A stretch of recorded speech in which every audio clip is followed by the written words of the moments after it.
तपती धूप में वह गरीब किसान खेतों में फावड़ा चला रहा था। उसके माथे से तर तर पसीना बहे जा रहा था। तभी गंगा गमछा उठाकर पिता का पसीना पोंछती है। बाबा, आपके माथे से कितना पसीना बह रहा है, आप थक भी गए हैं, थोड़ी देर आराम कर लो, फावड़ा मुझे दो। गंगा को खेत में फावड़ा चलाते देख सेवक राम की आंख भर आती है।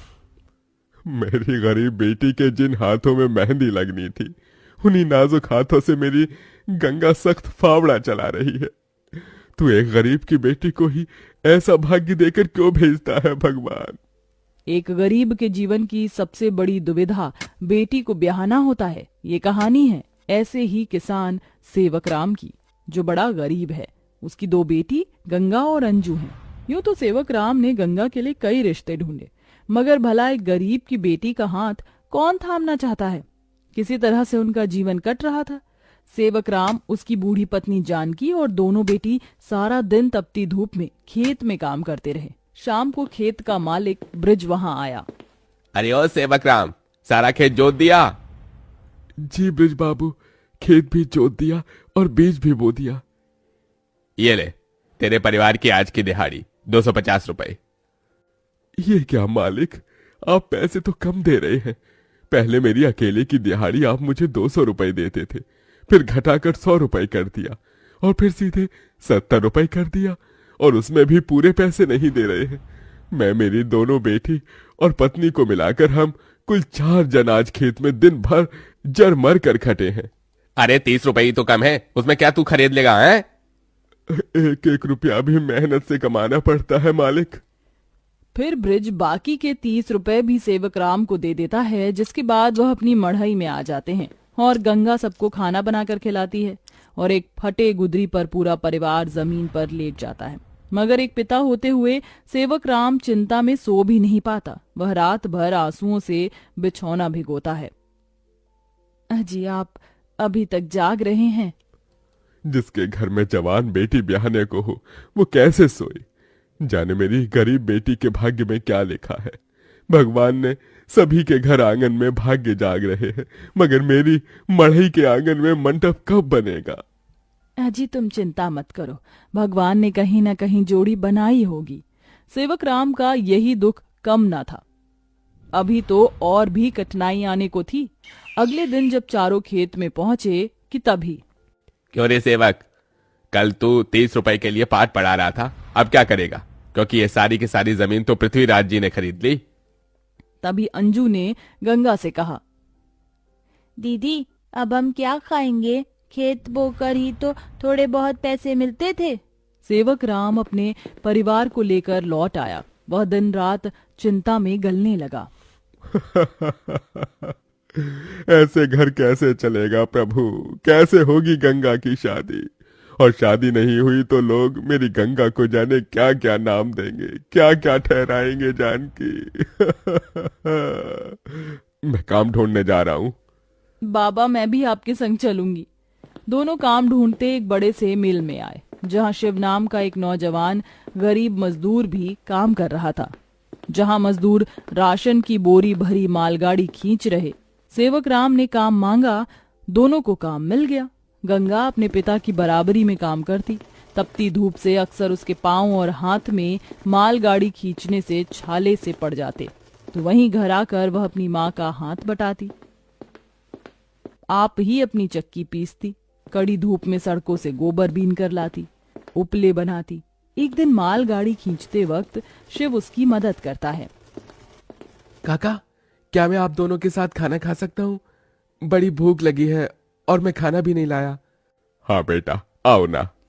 ये कहते हुए गरीब गंगा अपने प्याज और रोटी में से उसे भी देती है और हिचक से भरकर कहती है, माफ कीजिएगा, आपको खिलाने के लिए हमारे पास कोई पूरी पकवान तो नहीं है, जो है यही खा लीजिए। शिव वह रूखा सूखा भी हंसकर खाने लगा।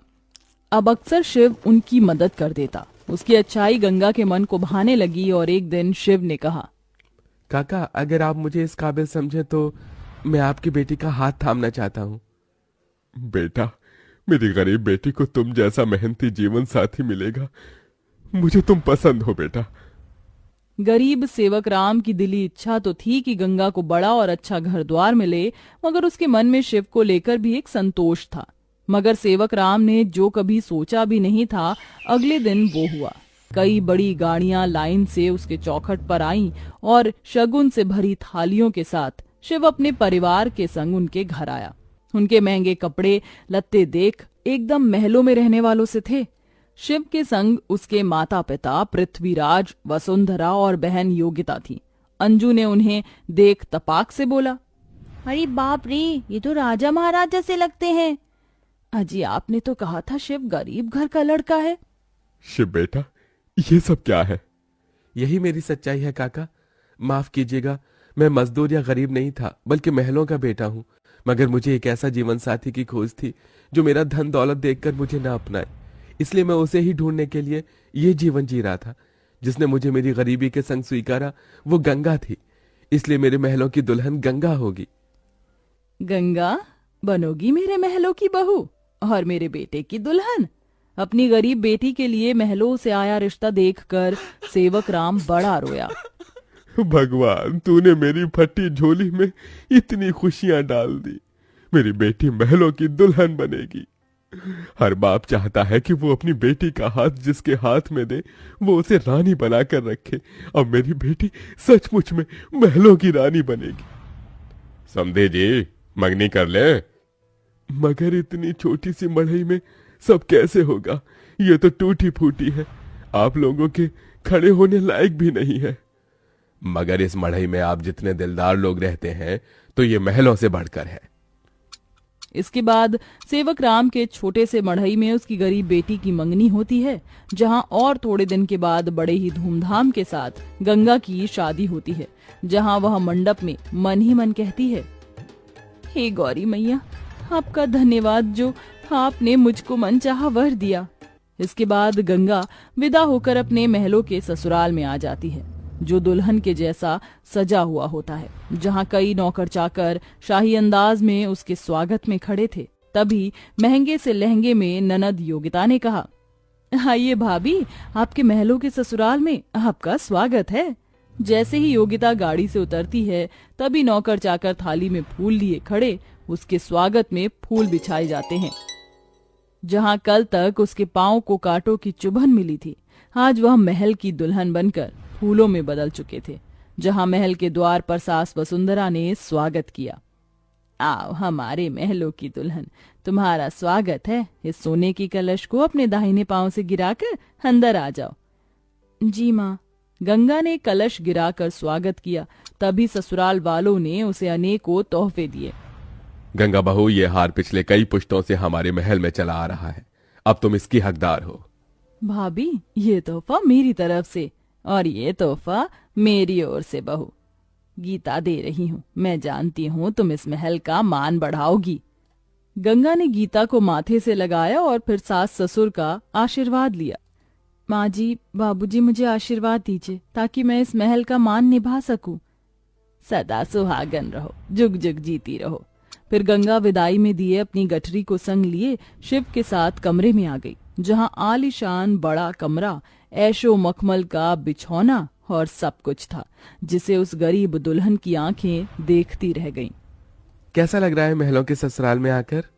खुशी से गंगा की आंखें भर आईं। उसने कहा, यकीन नहीं होता, भगवान ने एक बार में ही इतनी खुशी दे दी। शिव, सब एक सपने जैसा लग रहा है। अब यही तुम्हारी दुनिया है। उस रोज जमीन पर सोने वाली गंगा मखमल के बिछौने पर सोई। अगले दिन वह नहा धोकर नीचे आई, जहां खाने की शाही मेज लगी थी और इर्द गिर्द नौकर खड़े थे। बहू बैठो, खाना खाओ। तभी नौकर ने गंगा को खाना परोसा। एक निवाला खाते ही गंगा को अपनी संघर्ष भरी जिंदगी और याद आ गई। उसकी आंखों से आंसू छलक गए। क्या हुआ गंगा बहू, खाना अच्छा नहीं बना? नहीं माँ जी, बहुत अच्छा बना है, बस ये सब खाने के तो एक गरीब की ख्वाहिश होती है। मैं बहुत खुश हूँ, बस चाहती हूँ कि हर लड़की को उसके सपनों का ससुराल मिले।